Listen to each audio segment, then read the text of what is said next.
자, 그러면 중력은 무거울수록 커지는데 자유낙하 할 때도 중력을 크게 받으니 무거운 물체가 빨리 떨어지지 않을까요?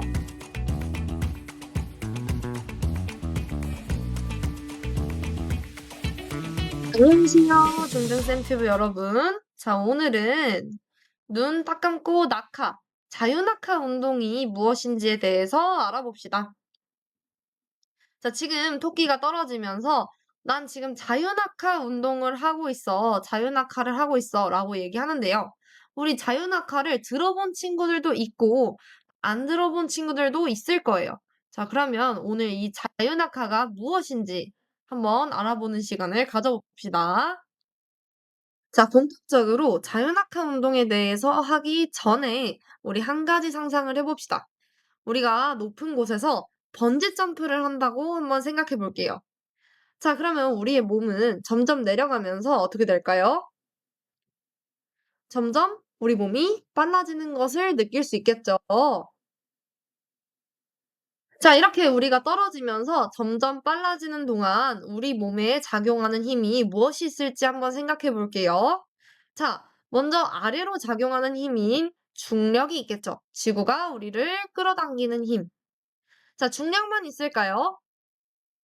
사실 지구에는 공기가 있기 때문에 공기 저항력도 있을 겁니다. 하지만 오늘 배울 자유낙하 운동은 중력만 고려할 거예요. 우리는 중력만 작용한다고 생각을 할 겁니다. 자, 그래서 이 자유낙하 운동이란 무엇이냐? 바로 처음에 정지해 있던 물체가 중력만을 받아서 아래로 떨어지는 운동을 자유낙하 운동이라고 합니다. 자, 이때 속력을 한번 주목해 볼 건데요. 정확하게는 속력 변화에 대해서 한번 알아봅시다. 자, 5분 동안 자유낙하 운동에서는 오로지 중력만 작용하기 때문에 점점 빨라질 거예요. 자, 그럼 이 자유낙하 운동에서의 속력 변화가 어떻게 될지 한번 주목해 볼 건데요. 자, 이 토끼의 이 자유낙하하는 토끼의 운동을 요렇게 표로 채워주겠습니다. 자, 이 표를 보고 속력 시간 그래프를 그려볼 거예요. 속력 시간 그래프를 한번 그려보면 자, 요런 형태의 속력 시간 그래프가 나옵니다. 자, 여기서 주목해야 할 점은 시간이 증가함에 따라서 속력도 어떻게 돼가고 있어요? 속력도 증가하고 있습니다. 자, 시간이 증가함에 따라 속력이 일정하게 증가하는 등가속도 운동의 그래프가 나오게 됩니다. 마치 사과처럼 일정한 시간 간격으로 나타내고 속력 시간 그래프를 그려보면 속력이 일정하게 증가하는 등가속도 운동의 속력 시간 그래프가 나오게 되는 것이죠.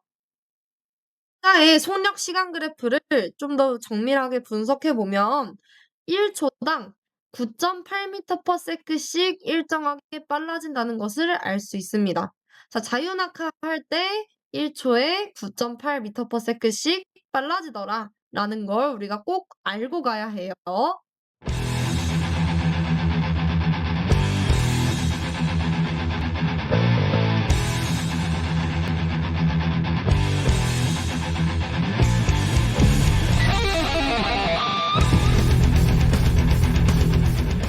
자, 이 9.8이라는 숫자, 1초당 9.8m/s씩 빨라진다. 이 9.8이라는 숫자는 굉장히 익숙한데요. 어디서 많이 봤냐? 바로 이 중력식에서 봤을 겁니다. 중력을 구하는 방법은 질량에다가 중력 가속도인 9.8을 곱하는 방법으로 우리가 중력을 구하는데요. 자, 이 9.8이라는 숫자 맞습니다. 방금의 1초당 9.8m/s씩 빨라진다. 의 9.8과 동일합니다. 자, 그래서 이 자유낙하 운동에서 이 중력 가속도 9.8m/s 제곱에 의해서 속력이 1초당 9.8m/s씩 일정하게 빨라지게 됩니다. 자, 그래서 처음에는 우리 자유낙하 하려면 정지해 있어야 되니까 0m/s일 거고요. 자, 1초가 지나면 9.8m/s, 2초가 지나면 어떻게 될까요? 9.8이 더 늘어난 19.6m/s가 되는 것이겠죠.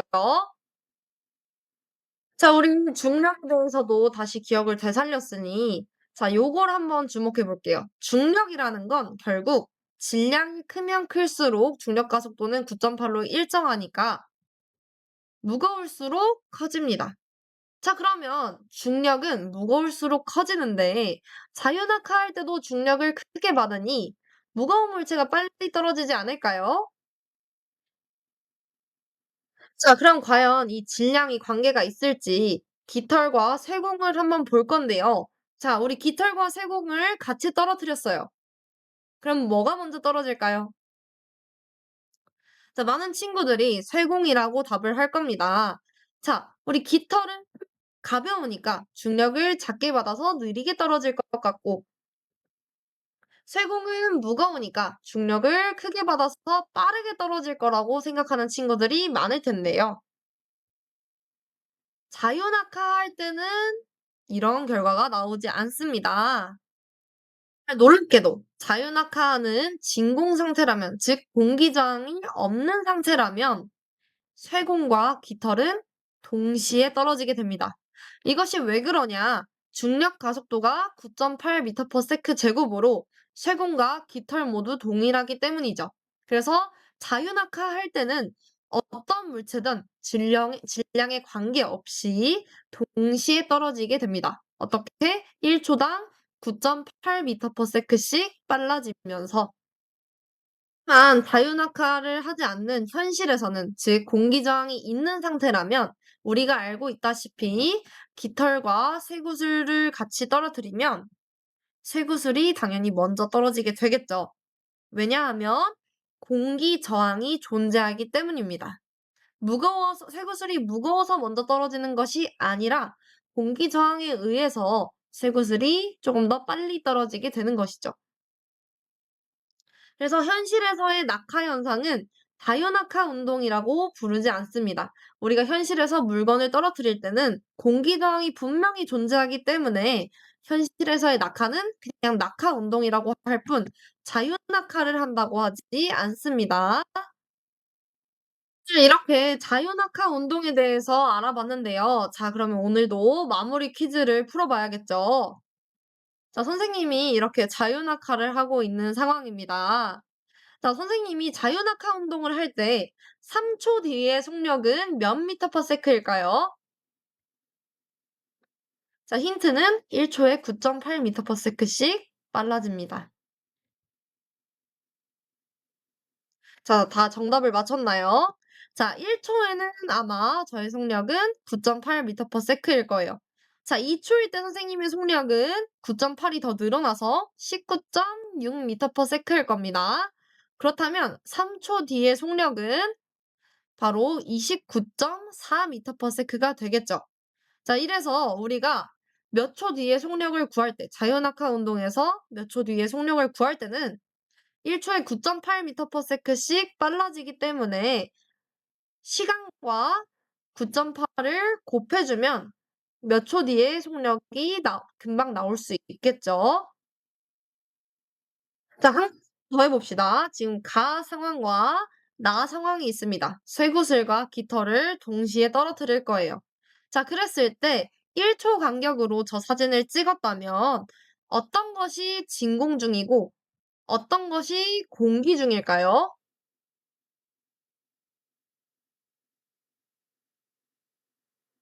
정답은 가가 공기 중이고 나가 진공 상태입니다.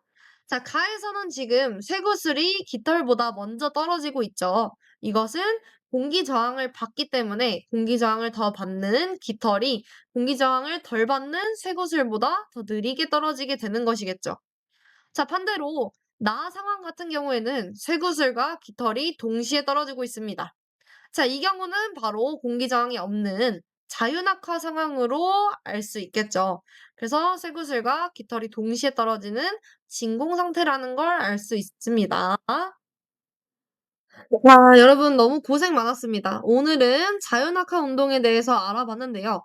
자유낙하 운동이라는 것은 처음에 정지해 있던 물체가 중력만을 받아서 공기 저항을 받지 않고 중력만을 받아서 떨어지는 운동으로 1초당 9.8m/s씩 증가한다는 거, 속력이 증가한다는 거 꼭 알아두고 가야 하고요. 그다음에 자유낙하 운동을 한다면 질량에 관계없이 두 물체가 동시에 떨어진다는 것도 꼭 알아두면 좋을 것 같습니다. 다음 시간에는 전자기유도에 대한 영상으로 다시 만나겠습니다. 다음 시간에 만나요.